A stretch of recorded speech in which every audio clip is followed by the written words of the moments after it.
पनि यतिसम्म मान्छे मैले जान्छन् मैले कल्पना पनि गरेको थिएन कि।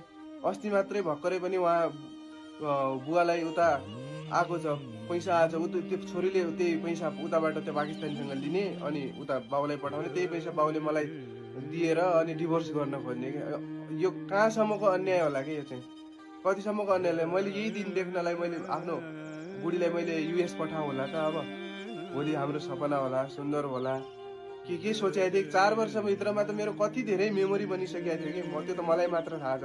त्यो मान्छे पहिला यस्तो थिएन, नेपाल हुँदा चाहिँ राम्रै थियो, केही पनि थिएन, हामीहरू जे कुरा पनि मिलेरै गर्थ्यो, सेयर गर्थ्यो, सबै कुरा गर्थ्यो। तर युएस गएपछि उसले चाहिँ पुरै चेन्ज भयो। नेपालमा हुँदाखेरि चाहिँ इभन आफै पनि विचार गर्नु, नेपालमा हुँदाखेरि हाम्रो अहिले त मेरो बच्चाहरू केही पनि भएको छैन, उसले चाहिँ बच्चा भएको छैन, बच्चाको नाम धरि राख्थ्यो कि। अब भनेपछि त्यो पीडा मेमोरी त कति छ कि म सम्झेर चाहिँ मलाई एकदमै गाह्रो हुन्छ। त्यही भएर म चाहिँ यो जस्ट सोसल अवेरनेसका लागि मैले चाहिँ यो भिडियो हालेको हो। यस्तो पनि हुन्छ, हुनसक्छ भोलि यो घटना कसैमा नघटोस्।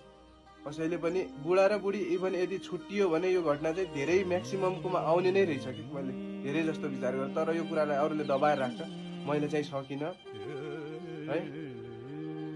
त्यही भएर जे हुनु थियो लाइफमा भइहाल्यो, ठिकै छ।